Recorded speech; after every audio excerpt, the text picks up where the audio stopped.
Aqui é mais uma glândula, gente. Essa glândula aqui conhecida como suprarrenal. Esse nome suprarrenal, tá, gente, se dá porque ela está acima dos rins. Elas estão, né? São duas, né? E adrenais, esse nome adrenal ou adrenais, faz referência à produção de adrenalina e noradrenalina. As suprarrenais ou adrenais são glândulas que produzem adrenalina ou noradrenalina, tá? E a gente pode dividir essa glândula, tá, gente, em duas partes. Ó, vocês estão vendo aqui que tem uma parte mais externa, tá rosa aqui. Essa parte aqui é a parte cortical, é o córtex, né? O córtex é sempre a parte mais externa. E aqui tem uma região mais interna, ó, que é essa que eu estou pintando de amarelo aqui, que é a medula. Ô, Jean, por que a gente não fez essa divisão das outras glândulas? A gente podia até fazer, mas não era tão interessante, tá, gente?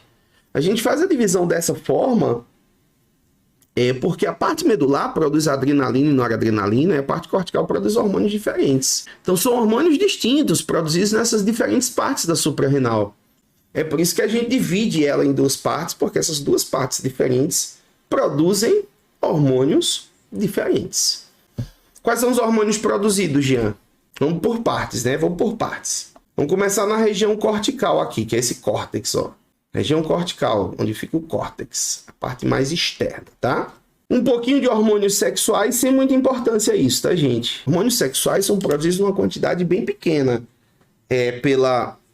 pelas adrenais, tá? Glicocorticoides, né, gente? O cortisol é um hormônio importante aqui. Atua na gliconeogênese. O que seria isso? A gliconeogênese, gente, é produzir glicose a partir de outros compostos orgânicos, com 3 ou com 4 carbonos, tá? Esse cortisol, gente, ele atua como anti-inflamatório, atua contra alergia. Acho que muita gente já fez aqui tratamento contra alergia usando corticoide. Alguém aí já fez, gente? Alguém que está aí assistindo a aula já fez tratamento de alergia usando corticoide? As pessoas geralmente não gostam muito não, né? Porque engorda, né?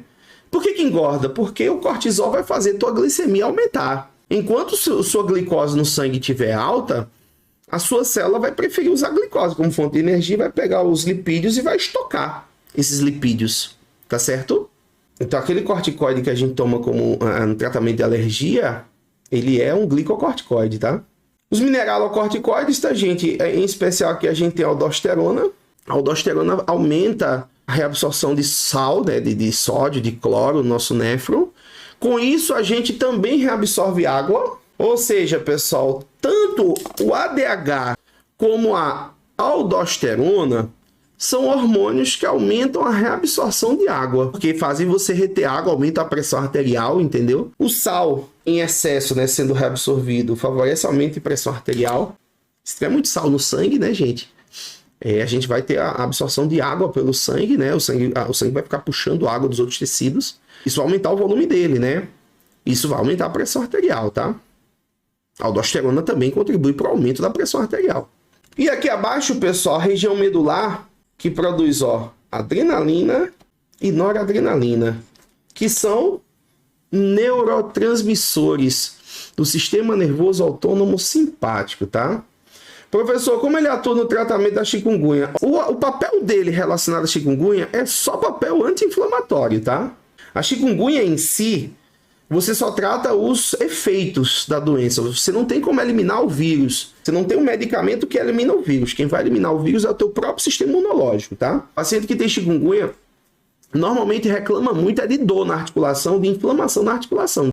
Sim, gente, a adrenalina e noradrenalina atuam como neurotransmissores do sistema nervoso autônomo simpático, né? Então, quando a adrenalina e noradrenalina forem liberadas no sangue, elas vão ativar o nosso sistema nervoso autônomo simpático, que vai causar, né, dilatação de pupila, vai causar taquicardia, vasoconstrição periférica, broncodilatação.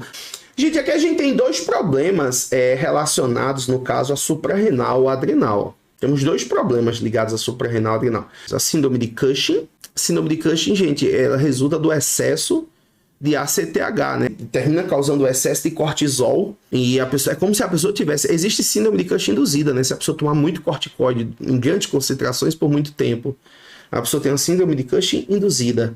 E a síndrome de Cushing natural é quando tem um excesso de ACTH e, consequentemente, o indivíduo vai ter um excesso de cortisol no sangue. Aqui a gente tem algumas características, né? O rosto fica meio arredondado, ó. A gente chama de face em forma de lua. As bochechas meio avermelhadas, que nem sempre vai aparecer. Coxinhas de gordura no corpo, ó. Isso aqui é chamado de corcova de búfalo. Pele fina, estrias, abdômen pêndulo, que a gente costuma chamar de barriga quebrada, né? Pernas e antebraços finos, má cicatrização. Pode acontecer uma osteoporose também. Tudo isso é consequência da síndrome de Cushing. E a doença de Addison seria meio que o contrário, né? Seria pela destruição do córtex, não seria pelo excesso.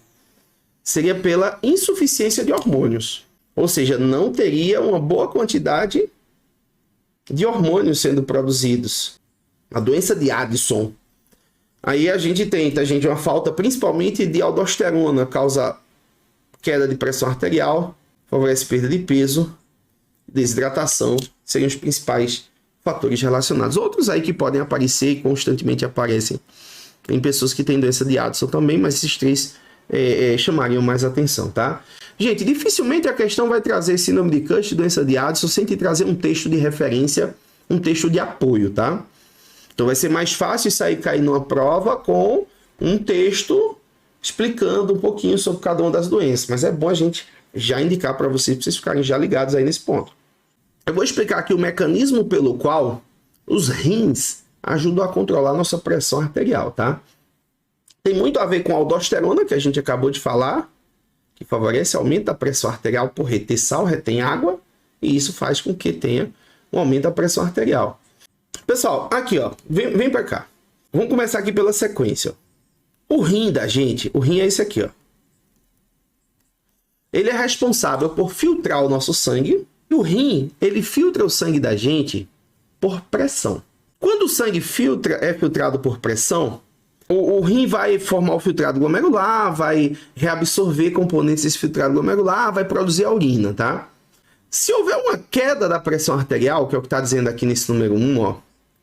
Se houver uma queda na pressão arterial, o rim consegue perceber que aconteceu queda de pressão. O que acontece? Ele começa a produzir um hormônio chamado de renina. E a renina ativa a formação de angiotensina a partir de uma substância inativa chamada de angiotensinogênio. Então a renina é produzida pelo rim em situações nas quais a pressão está baixa.